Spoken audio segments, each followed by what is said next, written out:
Welcome to It's Your Money with Charlie Cole of Cole & Company, and you're in the business of buying, selling, and appraising businesses. And today we're going to talk about how to respond to an offer of someone buying your business. So what is your first piece of advice?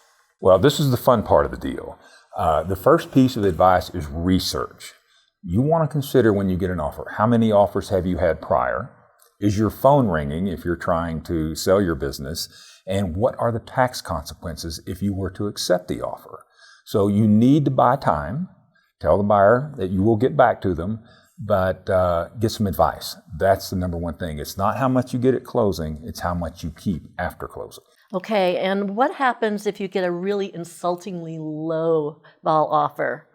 You know, Deborah, in my business, there's no such thing as a bad offer as a broker, but we see that all the time, and it's hard to determine for the seller if the buyer is perhaps just testing the water. We all want a good deal.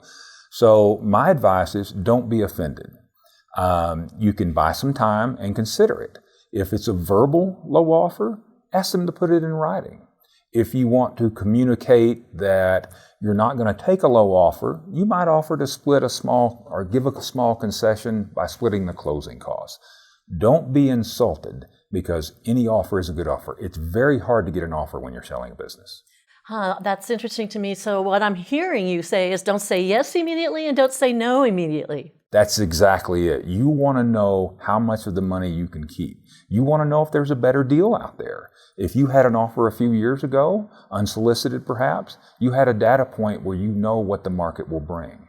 So do your research and be patient. Be patient. That's the hard part. Any other advice you have for people? I would advise legal and accounting advice.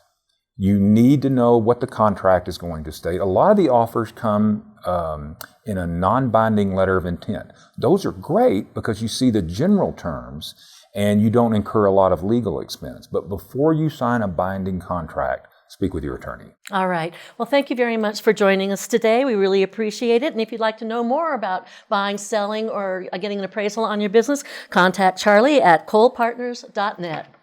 I'm Deborah Uroda for It's Your Money.